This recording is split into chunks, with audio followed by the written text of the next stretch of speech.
اجازت دیں اپنے آپ پہ فخر کرنے کی کہ ہم اس درسگاہ کے طالب علم ہیں کہ جس نے سمتوں کا تعین کیا ہے کہ کس طرف ادب کو جانا ہے، اور آج ہمیں فخر ہے کہ جو نئی غزل آج ہندوستان اور پاکستان میں چل رہی ہے، نئے لب و لہجے کے ساتھ ڈاکٹر بشیر بدر اس غزل کے امام ہیں۔ ان کے لہجہ اور ان کا انداز ان کی زندگی میں کلاسک ہو چکا ہے، اور میں ان کو یہ کیا کہہ سکتا ہوں، انہی کے دو شعروں کے ساتھ اجازت دیں تو میں انہیں زحمت کلام دوں کہ کوئی پھول دھوپ کی پتیوں میں ہرے ربن سے بندھا ہوا، کوئی پھول دھوپ کی پتیوں میں ہرے ربن سے بندھا ہوا، وہ غزل کا لہجہ نیا نیا نہ کہا ہوا نہ سنا ہوا، اور جسے لے گئی ہے ابھی ہوا، وہ ورق تھا دل کی کتاب کا، کہیں آنسوؤں سے مٹا مٹا، کہیں آنسوؤں سے لکھا ہوا۔ استقبال کریں اس دور کے غزل کے امام بشیر بدر۔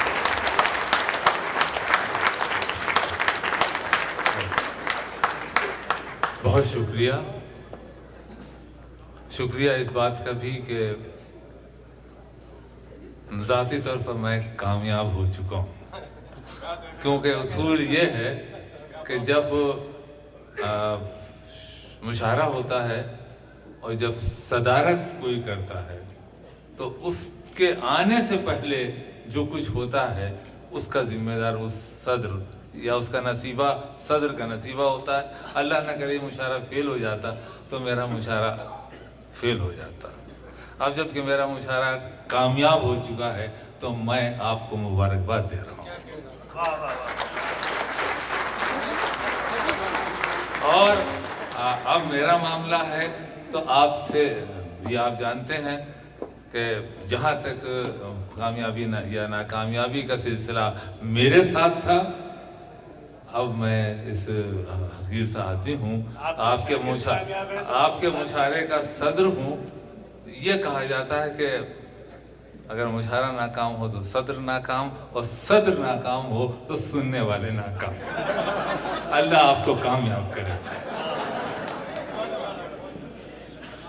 حضرات، مجھے بہت اچھا لگ رہا ہے، میں شعر بھی سناؤں گا اور بہت انشاءاللہ ہوگا، لیکن اس وقت میں آپ کو ایک خاص واقعے سے محبتوں کے ساتھ شریک کرنا چاہتا ہوں، اور وہ یہ ہے کہ یہاں میں سے جتنے بھی لوگوں نے، ٹی وی والوں نے، اخبار والوں نے اکثر یہ پوچھا کہ اس مشاعرے کا ذرا سا آپ اور سنا دو۔ میں نے یہاں اور مشاعروں میں بھی سنایا ہے، جب ابھی مشرف صاحب ہندوستان تشریف لائے تھے تو وہ دو شعر بس، مگر چونکہ علی گڑھ والا معاملہ ہے اس لیے میں پہلے ہی بتا دوں کہ جو کچھ میں ابھی آپ کو دکھاؤں گا وہ حقیقت کم مشاعرے کی ایک طرح سے ٹی وی کی کیمرہ ٹرک تھی۔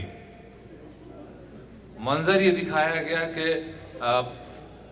تاج محل ہے اور تاج محل کے سائے میں مشرف صاحب کھڑے ہیں اور فوجی نہیں بلکہ عاشق لگ رہے ہیں، اور وہ جو ہمارے والے عاشق ہیں تو اللہ نے ان کے گھٹنے میں اتنا درد دیا ہے جتنا لوگوں کے دل میں درد نہیں ہوتا، وہ بھی تشریف لا رہے ہیں۔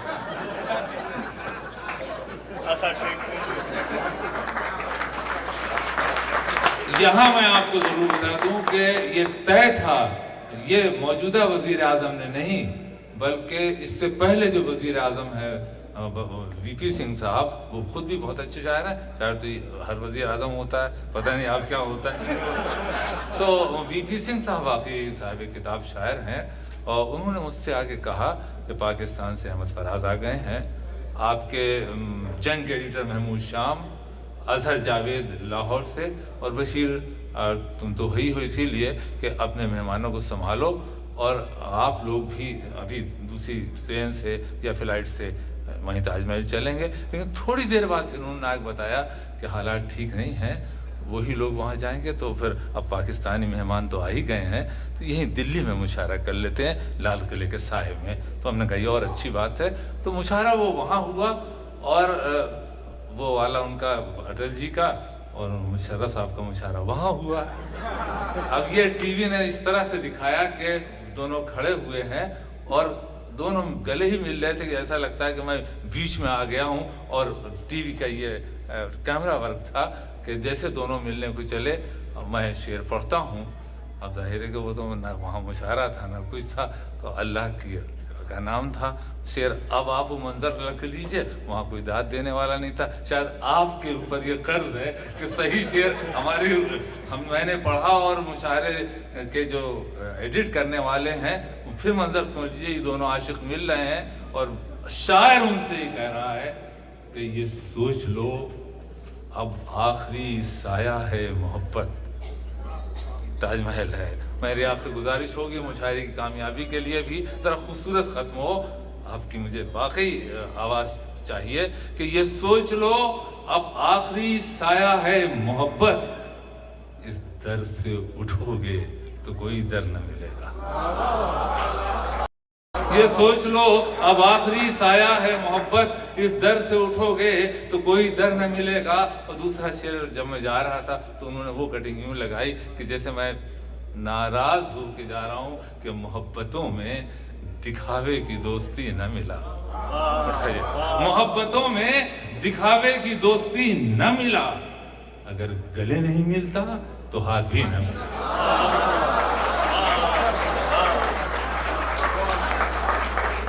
اگر گلے نہیں ملتا تو ہاتھ بھی نہ ملا. دوستوں میں آپ جانتے ہیں کہ غزل کے سب شاعر ہیں, میں خاص طور پر اس کا اہتمام کرتا ہوں کہ غزل صرف کم سے کم محفل میں محبت ہی سنائی جائے. میں ایک شعر اپنا فرض سمجھ کر کے غیر عشقیہ پڑھتا ہوں, اس کے بعد میں مشاعرے کو مشاعرے کی طرح لے چلوں گا. اور وہ ہندوستان میں بھی سچ ہے اور پاکستان میں بھی.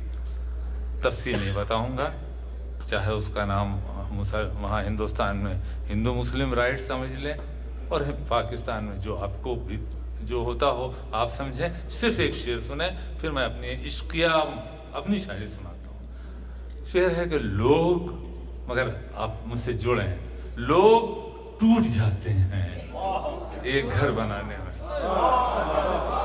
دوسرے مصرع جب ہو تو آپ کی آواز مل جانی چاہیے تب میں پڑھوں گا کہ لوگ ٹوٹ جاتے ہیں ایک گھر بنانے میں, تم ترس نہیں کھاتے بستیاں جلانے میں.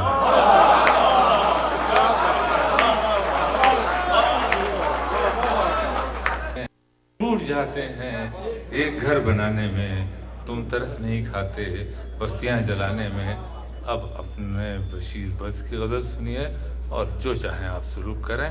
میں غزل پڑھتا ہوں کہ آگ لہرا کے چلی ہے اسے آنچل کر دو.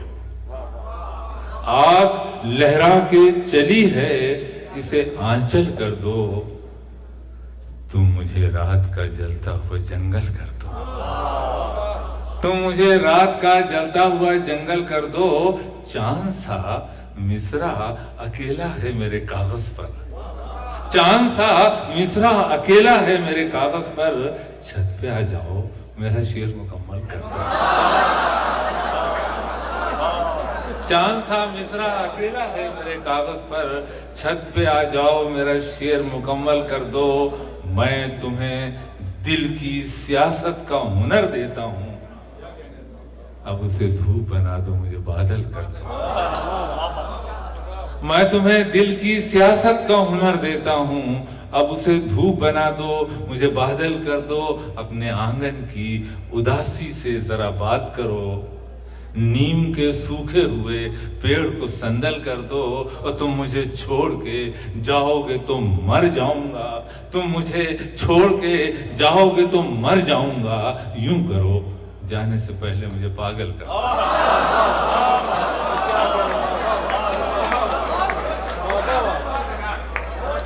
اپنے آنگن کی اداسی سے ذرا بات کرو, نیم کے سوکھے ہوئے پیڑ کو سندل کر دو. تم مجھے چھوڑ کے جاؤ گے تم مر جاؤں گا. یوں کرو جانے سے پہلے مجھے پاگل کر دو. دوستو, پہلے مشاعرے جو ہوتے تھے اس میں صدر مشاعرہ کو خطبہ پڑھنا پڑتا تھا. اگر آج بے پڑھے میں آپ سے عرض کروں کہ غزل کبھی بھی عالمانہ لفظوں سے غزل نہیں بنتی، اس پر شرط مجھ پر عائد ہوتی ہے کہ صرف ان لفظوں سے غزل بناؤں جو اسپوکن لینگویج ہیں۔ اگر میں شامل کی جا سکتے ہیں، اگر غزل بنتی جائے تو آپ میرے مشاعرے کو ایسا ختم کیجئے گا کہ مجھے معلوم ہو کہ اب میں اس لائق تھا کہ آپ کی خدمت کروں۔ وہ شاخ ہے نہ پھول اگر تتلیاں نہ ہوں۔ لفظ نہیں سہارا دیں گے غزل کا، اگر لفظ سے غزل بنتی ہے تو شاعر کمزور ہے۔ وہ شاخ ہے نہ پھول اگر تتلیاں نہ ہوں، وہ گھر بھی کوئی گھر ہے جہاں بچیاں نہ ہوں۔ وہ شاخ ہے نہ پھول اگر تتلیاں نہ ہوں۔ مجھے فخر ہو رہا کہ میں اس مجمع کے سامنے پڑھ رہا ہوں جو بے زبانی کو غزل کہتا ہے۔ وہ شاخ ہے نہ پھول اگر تتلیاں نہ ہوں، وہ گھر بھی کوئی گھر ہے جہاں بچیاں نہ ہوں۔ پلکوں سے آنسوؤں کی مہک آنی چاہیے، خالی ہے آسمان اگر بدلیاں نہ ہوں۔ پلکوں سے آنسوؤں کی مہک آنی چاہیے، خالی ہے آسمان اگر بدلیاں نہ ہوں۔ دشمن کو بھی خدا کبھی ایسا مکان نہ دے، تازہ ہوا کی جس میں کہیں کھڑکیاں نہ ہوں۔ دشمن کو بھی خدا کبھی ایسا مکان نہ دے، تازہ ہوا کی جس میں کہیں کھڑکیاں نہ ہوں۔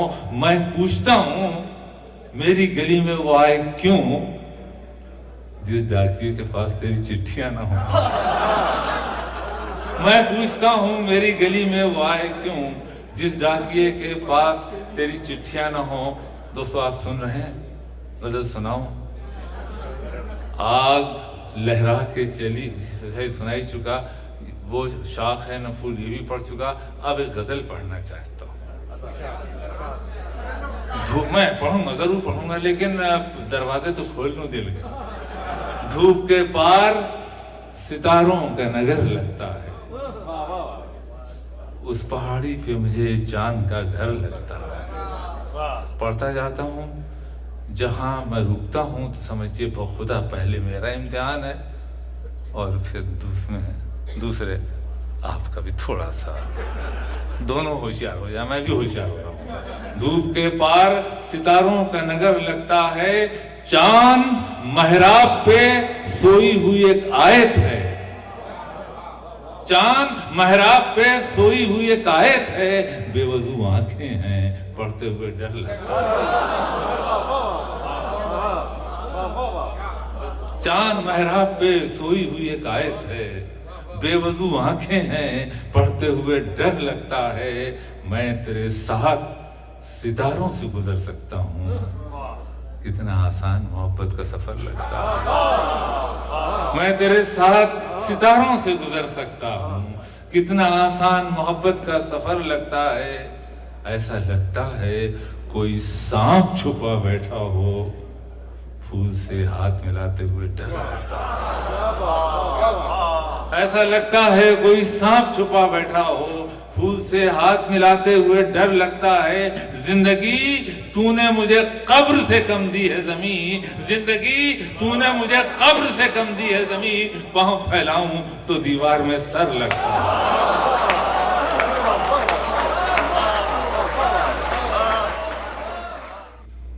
میری خوشی میں شریک ہو رہے ہیں۔ میں صرف شعر نہیں پڑھ رہا ہوں، اللہ کا شکر ادا کر رہا ہوں کہ مشاعرے کا آخری شاعر شعر پڑھ رہا ہے، اور اگر کوئی فرشتہ آئے تو یہ دیکھے کہ کچھ نہیں ہو رہا ہے، پھول کے اوپر صرف شبنم گر رہی ہے۔ رات آنکھوں میں ڈھلی، پلکوں پہ جگنو آئے، ہم ہواؤں کی طرح جا کے اسے چھو آئے، ہم ہواؤں کی طرح جا کے اسے چھو آئے۔ بس گئی ہے میرے احساس میں یہ کیسی مہک، کوئی خوشبو میں لگاؤں تیری خوشبو آئے۔